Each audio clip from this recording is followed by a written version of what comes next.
Well, welcome back to the channel. You can probably already guess what time it is. Another Florida trip. I'm actually in Kenly, North Carolina now. The enclosed behind me got two cars, pick up to the same place, drop off in Sebastian, Florida. Jeep and a Mercedes. Regular customers again. They're neighbors. I think they're neighbors in Pennsylvania, then they live close in Florida. So they just drop them off together and I just come get them. I'm stopping to get diesel here at this 7-Eleven.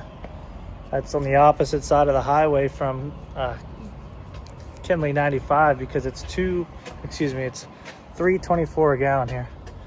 So I'm gonna go ahead and fill this up. I need diesel and def, so let's see how much we can spend here. Now, you guys have seen all the posts. I'm sponsored by Power Service, and they have that new injector and DPF cleaner. And this truck being the only truck I have that has a DPF, I decided I was gonna run it the last trip that I made to Florida, but I forgot it. So when I left earlier, I had full tanks. So I went ahead and put the proper dosage for about 100 gallons in. And I'm actually seeing, and this is not just because they're sponsoring me, I'm actually seeing about a mile per gallon better in fuel mileage. I got the same trailer, pretty much the same weight, same truck, everything's pretty much the same trip going down to Florida. I usually get like 9.9 to 10.2 in this truck, and like 400 miles in, I'm like up to like 11.1, 11.2. Did hit about an hour and a half of sitting dead still in traffic, so that kind of brought it down a little bit, but about a mile per gallon better. But that's not my final go try this stuff. I'm gonna see how many miles I put on this entire trip to Florida and back and see what my fuel mileage comes out to. You know, I've logged like 200,000 miles worth of fuel economy on this truck in my Fuely app, so I pretty much know in all my trucks about what my average is for fuel mileage. And I run anywhere, like I said, from 9.9, 10.2 is usually about my average. So we're not gonna put any more in this time, just put it for that first 100 gallons, and we're gonna see how well it does. I'll probably get 40 or so gallons here, maybe a little more. Truck holds like 110. I wasn't completely full, had a little out of the auxiliary tank when I left, but we'll see what we get on this whole trip.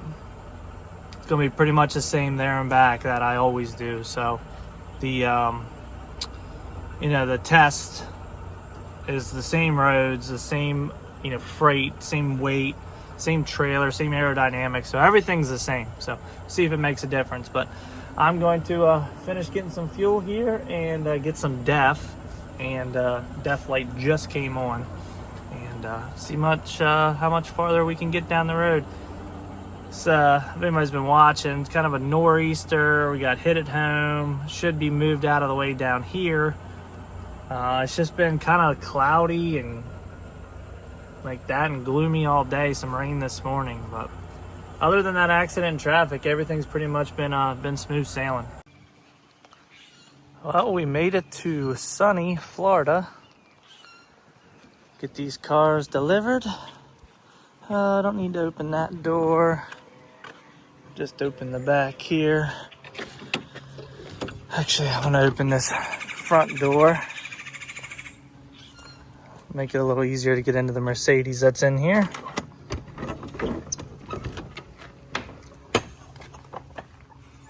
And then we've got a Jeep behind it.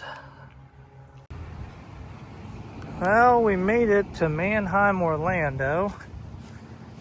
And of course, I've never been here before, I don't think. And I'm in the wrong spot. I came in, it said transporter lot. I went there. Now they're telling me I'm on the wrong side of the property. Go all the way out here. What sucks is that my car is right inside that gate right there. Like 500 feet inside that gate. So I gotta go all the way around somewhere, and then I'll probably be Lord knows how far away from it once I get over there, but I can't print my gate pass here. My customer just sent me the gate pass. He just bought this car this morning. Knowing I'd be in Florida, he was looking for either Tampa or Orlando. Got a car in Orlando, so I'm on my way through. So hop in the truck and drive around and hopefully figure out where the heck we gotta be.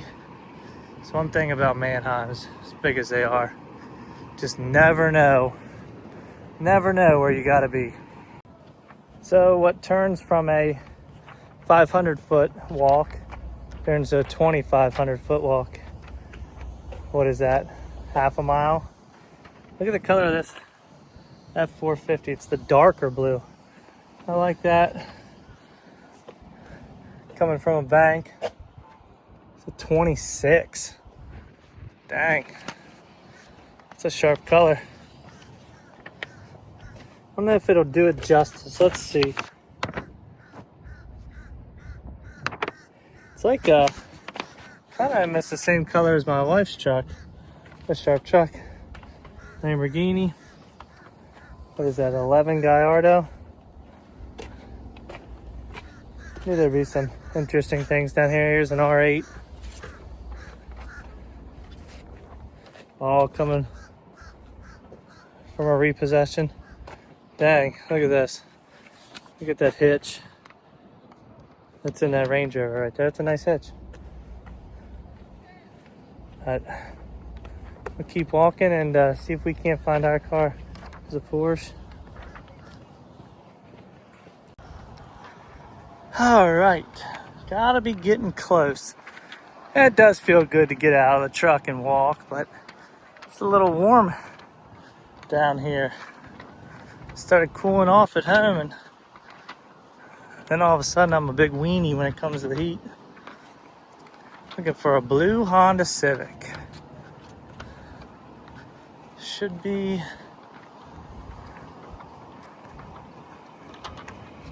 somewhere over in here.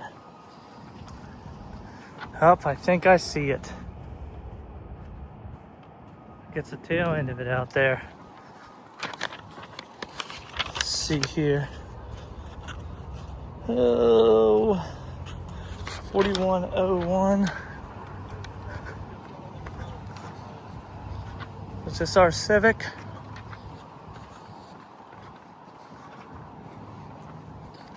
Got room to get it out.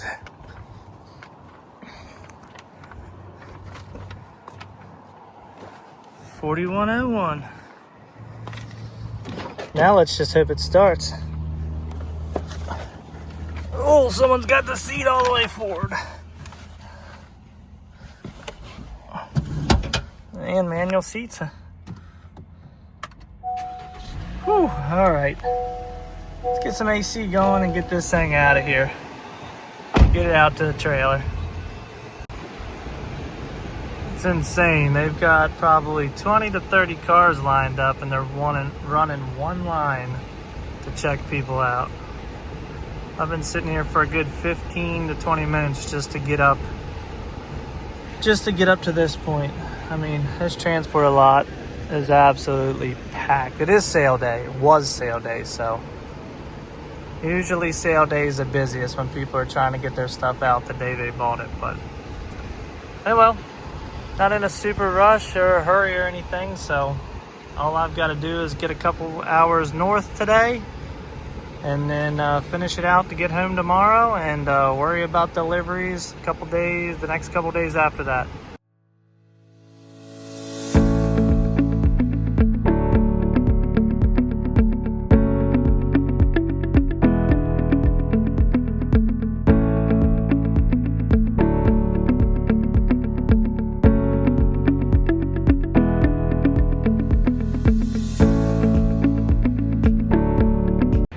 Well, good morning. So, haven't really, yeah, that cop's still sitting out there. This guy broke down out there, like half in the road. I don't know what was going on, but it's another morning here. Sun's just coming up. Let me hop in the truck here, because it's chilly this morning. It's 39 degrees when I left the house. But I'll update you on what's going on here today. We got something a little different going on. I'm not really sure what's going on over there because now there's two cops. But let me explain what's going on. So I got back from Florida, not yesterday, the day before, and everything went fine. Got back yesterday. We took that Ford Escape and delivered that to the customer. Now, I was in like kind of questioning the whole situation of why this car like was coming up. It's been sitting for 4 or 5 years. The cost to get it up here was more than what the car was worth.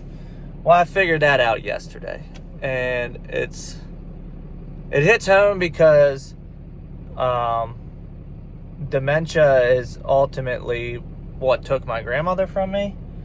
And so these people that I moved this car for, I hadn't really spoke to them. I talked to a customer of mine I deal with all the time, very successful, very stand-up older gentleman that I deal with all the time. He called me, said, hey, when are you going to Florida? Can you get this up from Florida for us? It's been sitting. I don't know if it'll run. I'm not sure anything about it, but can you get it up for me? It's sitting in a condo complex. I'm like, absolutely. So I told him a price, and that's when I went down there. And if you remember, if I talked about it, I got down there and there was no keys for it. And I'm like, how do you not, have keys for this thing down here when you knew I was going down here? Well, so not the next week, the week after, I go back down, and they mailed me the keys. Well, my customer Ronnie mailed me the keys, and so I at least had keys for it and got down there. Well, I get it started. The battery's so shot in it, it'll fire up. Battery light will flicker. It'll shut off. It'll run on the jump box. So pushed it out of a spot, kind of started it and let it shut off. Just skipped it back to the back of my trailer, and then I ended up just winching it in the trailer. Well, it all kind of makes sense. So these people, they didn't really remember that this car that they owned was all the way down in Florida. So it's been sitting down there for like 4 years. So I felt terrible for these people, like, because of what I went through and my family went through with my grandmother. I felt terrible. And, I like kind of tried not to even charge them because I felt so bad. But my customer's like, no, either you're going to take their money, which he's like, they have money. He was like, or you're going to take mine because you're not doing this, especially the extra effort I put into, run all the way down. It was pretty much like running like 7-8 extra hours the last time I was in Florida to not come home with it. He's like, you're not taking money. So I just, I felt terrible about the situation, and, it's just sad. It's a terrible disease, and, people can be there so physically healthy that a lot of older people don't have, but their mind isn't there. So, and then the other car, the one I picked up at Orlando, that's going to go up, today's Friday, it's going to go up Monday up into Pennsylvania, and I'll deliver that. But today, we're sitting down on the Eastern Shore. I've got a new customer I'm working with today. I'm moving 2 cars today, which I have about 30 to move. It's a collection of vehicles that is going to be eventually sold. What I'm doing today is I'm picking them up from their house, I'm taking them to a repair shop. Repair shop's going to go over them. Then they'll go from the repair shop to the detail shop. Not today, but eventually. And then when they're done at the detail shop, I'll pick it up. I'll bring them back to the house. Grab 2 more. Repeat the process. So I've got like 15 trips to do. We're doing 2 at a time and just kind of knocking them out. And then I have essentially got this customer because a guy that I haul, that is a customer of mine, he is kind of overseeing this project of helping the family do the whole process of get it to the shop, they look it over, write down what it needs, goes to the detail shop, gets completely clean, photographed. Then they can, have the listing with good photographs, whether it's on Bring a Trailer or, try to sell it private or whatever it is. So that's what we're starting today. So I'm sitting here yapping to you because I'm early, about a half hour early. Told him 8 o'clock I'd be there, and I left a little early because coming from my house, you got to come over the Bay Bridge. If you leave any later, sometimes you can add an extra hour of traffic. So I figured to avoid the traffic, I would just leave early. And if I just stopped here at this rest area, use the restroom real quick, and then just figuring out what these cops are doing now. So we'll leave here in probably 10 or 15 minutes, roll right in at exactly 8 o'clock, which looks good. And then just get 2 cars loaded up, and I'm literally taking them 40 miles. So today for me is it's like 160 miles round trip, and it's $800. So I'm getting $800 each time because that was based on picking up on the other side of the Bay Bridge on my way from the repair shop, bringing 2 back to the house and taking 2 down. So this one I just get lucky because I only have to go one way, and they were cool with paying the same price for all of them. So talk to the guy who owns the vehicles or the family that has the vehicles, and he's gonna be there at 8, have them pulled out, have a check ready for me. So that's what I like. So let's get over there. I don't know what I'll take pictures of or video. I'll ask him if I can take pictures of them because I like taking pictures for my Instagram and my Facebook and stuff. But if he doesn't want me to, then completely fine. That's why you don't see pictures of everything I haul or videos, because sometimes people don't want people to know what kind of cars they have or where the cars are coming from. And some of these cars of value, they're very private on what they have.